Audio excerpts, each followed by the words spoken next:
What is going on, YouTube? Welcome back to probably one of the most important videos you will ever watch about gynecomastia and my horror story. Now, if you have a weak stomach, I would turn away right now. I went through a crazy gyno surgery that looked a little something like this. It was videotaped. They removed almost the entire gland. I did the full 6-week recovery process. I ended up getting a hematoma during that recovery session that prolonged the recovery an extra 2 weeks to the point that I could not even raise my arm without extreme pain. And then fast forward only a year and a half later, the gyno came back ×2. It was even bigger and worse than before because there was additional scar tissue there. Not only am I going to give you the best tips to prevent gyno and the things that I wish I knew before it even happened, but I'm going to make sure that you guys never fall into the same boat that I just fell and had to get that surgery done a second time at my expense. This is going to be your full gyno crash course, whether you don't have gyno and you're scared about it, whether you do have gyno and you need to get it removed, or you've already got it removed and you need the tips to make sure that it never happens again. Because right now, as you can see, my arms are by my side because I have to do this recovery process again for another 5 weeks. Now, it seems like the second surgeon did a very good job. I'm on the process of losing all my fucking gains again. I already got it lost once. Now we're going to lose it all again. But honestly, things are healing up good. We're about a week and a half post-surgery. There's still a little bit of like scar tissue here, but all in all, I'm happy, and this better be the last fucking time. So with that said, let's roll the intro and get into the video. I believe I'm self-made, yeah.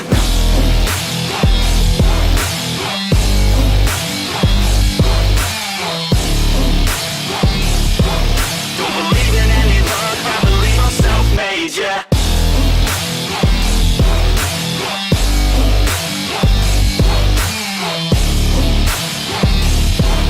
Yeah. Let's go. Congratulations, Mark Plummer. Now, before we get into the video, I can't thank you guys enough because you guys are truly the reason that I can go after my dreams. And I hope with the Bigger by the Day 2024, me giving away that free training plan in the last video with a lot more free stuff coming, I hope that we all just can be a team, a community, and we can just kill 2024. Now, every company you see here is doing a massive Black Friday to Cyber Monday sale. The entire Gorilla Mind site, including the energy drinks with no restrictions, Acne Attack Skincare and the Total Whiteout, Roid Rage smelling salts, all the Intelligent Shop fragrances and the new skincare line that they're launching on Friday, as well as nextlevelsups.net, SARMs, peptides, research chemicals, are all doing 30% off from midnight Thursday all the way to Monday morning. 30% off. No restrictions. I can guarantee you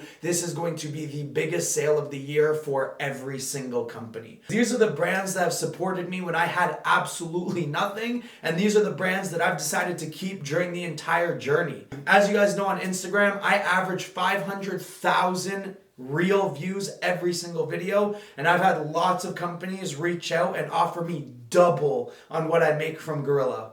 But like I said, it is not worth switching. It's not worth ruining my integrity. And I just hope that you guys can see through these fakes in the industry that only have a paycheck agenda.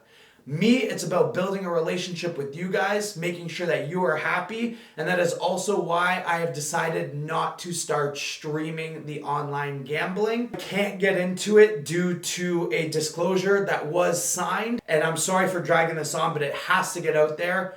That these online gambling sites that you may see people use, they are a complete scam. I know that there's been a lot of speculation, but I have factual proof that it's not what you guys think it is, and that's all that I can say. These people that you are watching streaming playing these games are not playing on the same server that you would download and you would play on, and that's all I have to say. And that's not a company that, one, I want to represent, and two, I want to push my subscribers, my followers, and to be honest, you guys that are mostly my friends at this point, into losing money on a scam. I just refuse to do it. I don't care if streaming would make me fucking $10 million in the world. Obviously, it would be amazing. Me streaming gambling, using absurd money that technically isn't even real, breaking this desk in a roid rage skit when the dealer just gets 21 and I lose a 50K hand.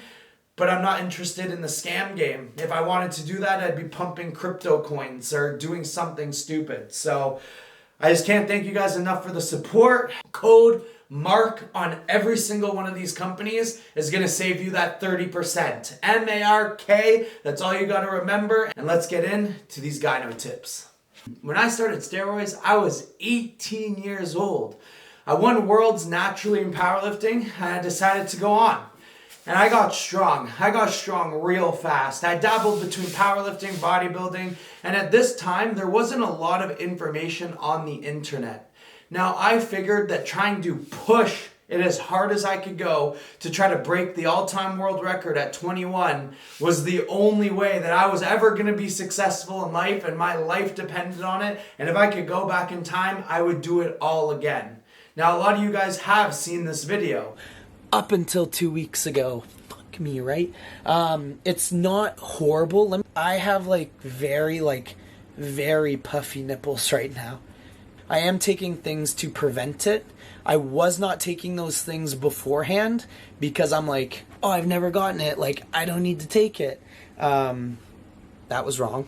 Like I said, 40 more days of this cycle, so I'm hoping, cross my fingers, that when I come off everything for like 3 or 4 months, get my hormones back in check, that my nipples go back to normal. Where I was abusing steroids and I decided to do Tren and Deca together. Now, Tren and Deca are two heavy 19 NOR based steroids. You can get gyno in 2 different ways, but I only knew one way. I thought that gyno was caused from high estrogen. And a lot of you guys talk to anyone and it's, yo, you getting gyno symptoms? Take Arimidex or take Letrozole or take Novadex, something to bring your estrogen down to get that gyno in check. So I kept taking Arimidex, more Arimidex, more Arimidex. Then I started Letro. Nothing was helping the gyno because it was progesterone. Progesterone is a side effect from 19 NOR-based steroids that also cause prolactin levels to raise, as well as gynecomastia. Now, once your gyno sits there for long enough, it will solidify. If you can fix your gyno in the first 4 to 5 months after you get it, you are most likely going to be okay, and you know to monitor it very closely. If it's there for after 5 months, bro, just forget it and start saving every fucking penny you can, because you need to find a surgeon and you need to find one soon. Not really, because it's not going to get much worse than it actually is, but it honestly looks absolutely horrible. It ruins your physique, and it is extremely sensitive to the point that you could not even do preacher curls without being in extreme pain with having your nips touch the sides of those pads. And you're having sex and a girl grabs your titties and you scream like a little bitch. She's like, yo, what's going on? How the fuck are you going to explain that one, you female turning motherfucker? That's all I gotta say. So after doing months and months of surgery, I decided to go with this surgeon. Now, he specialized in gyno and he did several bodybuilders, and he also did several bodybuilders. Now, I did my research on this surgeon, and you need to make sure that he is board certified. If your surgeon is not board certified, take your suitcase and get the fuck out of there, because you are gonna get a most botched job that you probably ever could. So after doing months of research, seeing that this surgeon was board certified, I hopped on a plane. I flew from Canada all the way to Tampa, and I decided to go through with the surgery. Now, not including the travel costs, the surgery was $5,500 USD, but because the dollar is so bad between Canada and US, it was $7,200 to get the first surgery done. And what I liked about him having a social media presence is that he allowed his nurse to film it. So you can actually see that he did remove 95% of the gland. Now, when you get gyno surgery, you cannot remove 100% of the gland or you will have insanely indented nipples. You see this all the time on certain pros, especially in their off season, that it looks like their nipples cave inwards. That's because there needs to be a little bit of tissue there so that your chest lays flat. The only issue with this is that if the surgeon doesn't take enough of the gland out, that it possibly could be enough to re-stimulate the gland and come back. Now, I went back to that surgeon 3 times when I was traveling, and he just kept telling me that it was scar tissue, it's gonna go away with time. He gave me a Gynolog shot, nothing worked. And when it was time for him to redo the surgery for free, because any gyno surgeon should redo their work for free. Now, this is point number 2. That when you find a good surgeon that has good results, make sure that those results are 2-3 years post-surgery. Do not fall for the trap of them posting people 1 year after their surgery and then 1.5 years it decided to come back. Make sure that these results are posted for years after. Number 2, in the clause, say by chance, if I do get very unlucky or the gynecomastia decides to come back, do you guarantee your work and cover it for free? Make sure the surgeon does. Now, obviously, there are so many tips that you can do to make sure that it does not come back. I did not do those tips.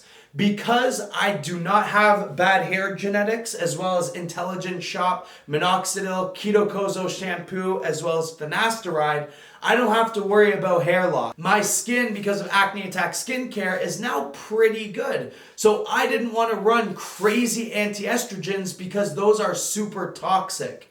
Now, if you get the whole gland removed, you should be able to not really worry about estrogenic side effects and not get gyno.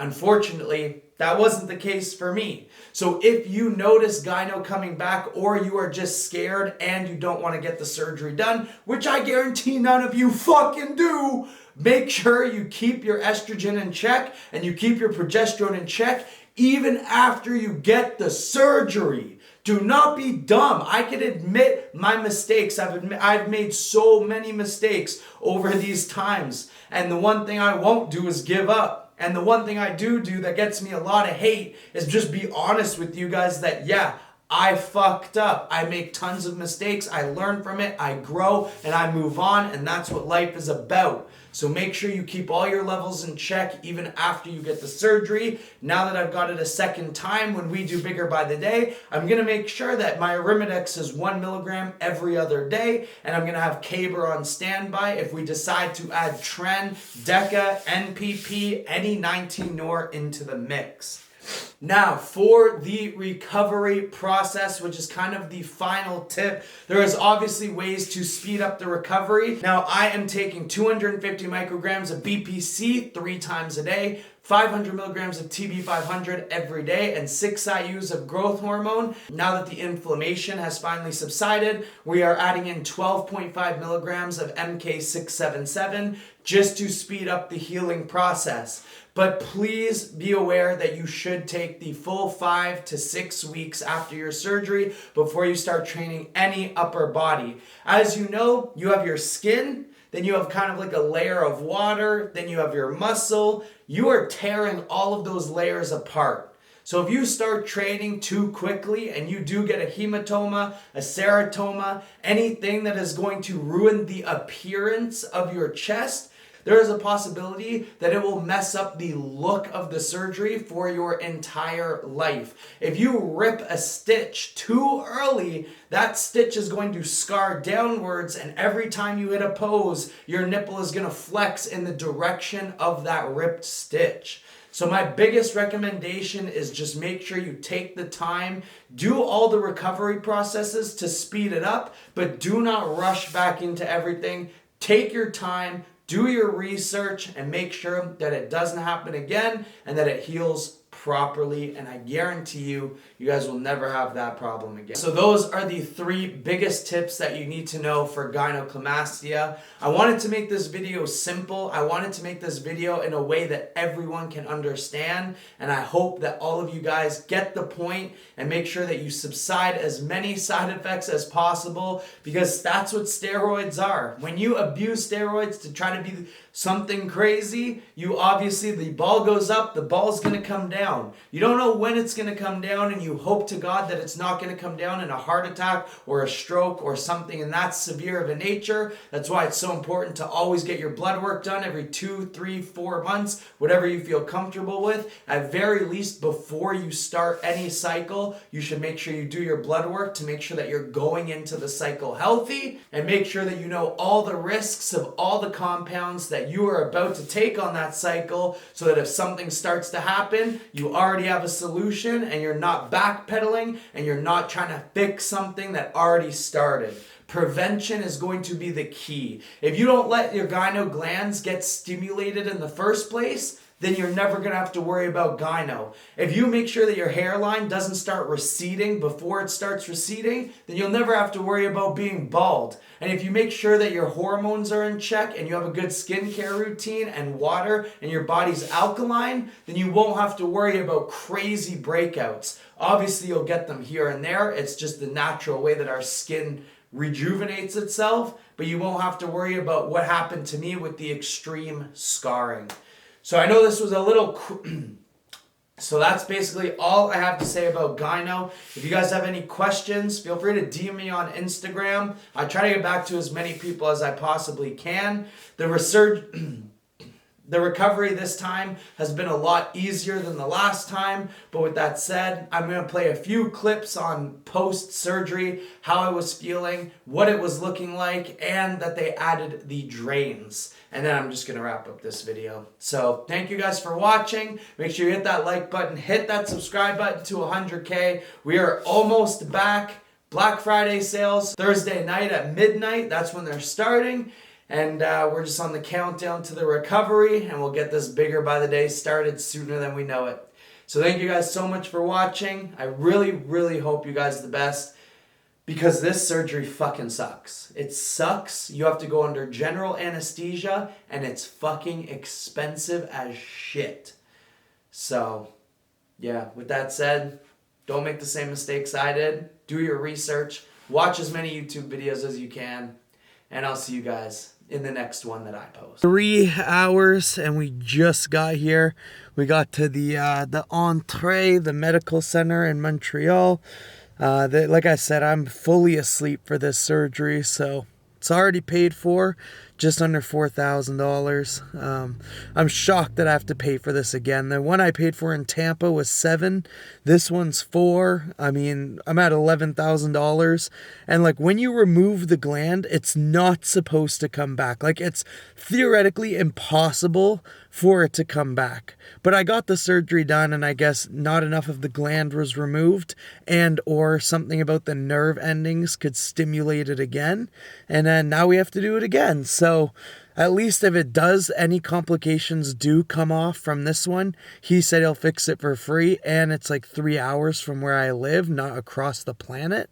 So that's good, but this better be the last fucking time I'm doing this surgery. So we're going to go in probably 3 hours, probably like an hour to get prepped and go to sleep, an hour for the surgery, an hour to wake up, and then I'm on my way home. Shitty ass day right now. Got to drive back to Ottawa. Basically 3.5 hours done. Surgery's all done. He said that on the right side, it was more just scar tissue from the last surgery that just never like dissipated. Left side, the gland grew back. So gyno free once again. Nipples should look perfect. I have a vest on right now with like 2 drains, even though I don't think there's going to be much blood that goes into the drains, because obviously, you know, I'm hammering the BPC 157. Literally going to do it the minute we get home. Every 4 hours, I'm taking 250 micrograms of BPC, 6 IUs of growth hormone every day, TB 500. When I go see him this Friday, he's going to be like, whoa, bro, what did you do? I'm like on the Wolverine protocol. So, going to drive home. eat some Ritz, and I'm not nauseous, I'm not tired, this was literally like 4 times easier than the last time. So ideally you want to inject BPC as close to the injury as possible, but obviously you're going to have that vest on, so it's not too much of a big deal. You can just do it in your stomach fat. So this surgeon decided to put the drains, but as you can see, the drains literally already have almost no blood. I didn't bleed like at all during my last surgery. They're like, oh, you're probably gonna have to change the drains like 3 times a day, morning, mid, and I'm like, no, I'm probably not gonna bleed. So we'll see what they look like tomorrow. I'll give you guys an update on how much drainage is actually happening. The only hard thing is you're not supposed to lay completely flat, so sleeping is gonna be hard. So I got a recliner chair, and he just said, just watch TV, keep your arms by your side, put ice on your chest to reduce the swelling. Obviously, this is going to help with the inflammation and the recovery. And I see him again in 3 days to get the drains. Tuesday, Wednesday, Thursday.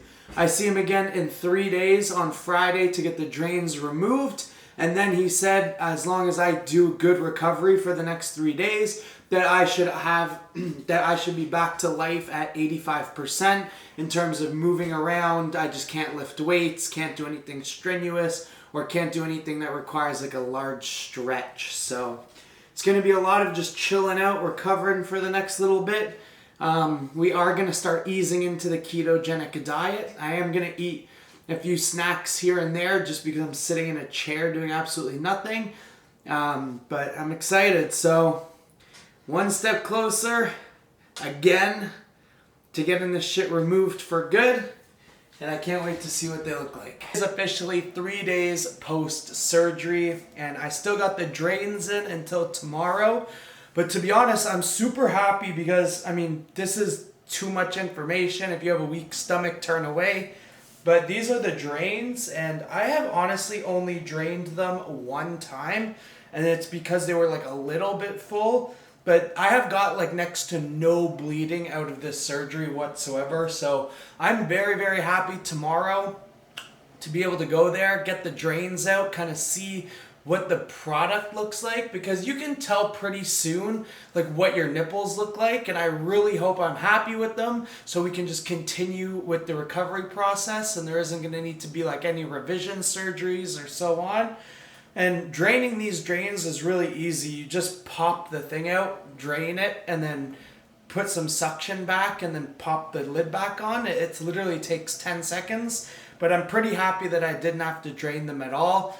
I have been sleeping in like an upright recliner because I did not want to be flat while these drains were in. I always wanted the blood to be draining downwards because I didn't want like a buildup of blood and then a hematoma to happen or any type of infection. So I haven't really been getting any fucking sleep. I haven't been able to shower because of these drains. So my hair is super greasy, but I only have to go 1 more day. And then tomorrow I can shower and kind of get back to normal life.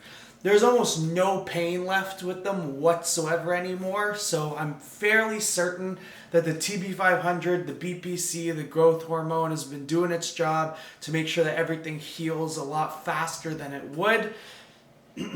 When the drains come out, I am going to add in MK677, but I didn't want to add it in right away because obviously the extra water retention. But I should be able to get back to some light walks starting next week so I can at least start losing some extra body fat and get us primed for bigger by the day. So yeah, this is super, super easy recovery, and I'm excited to see what it looks like.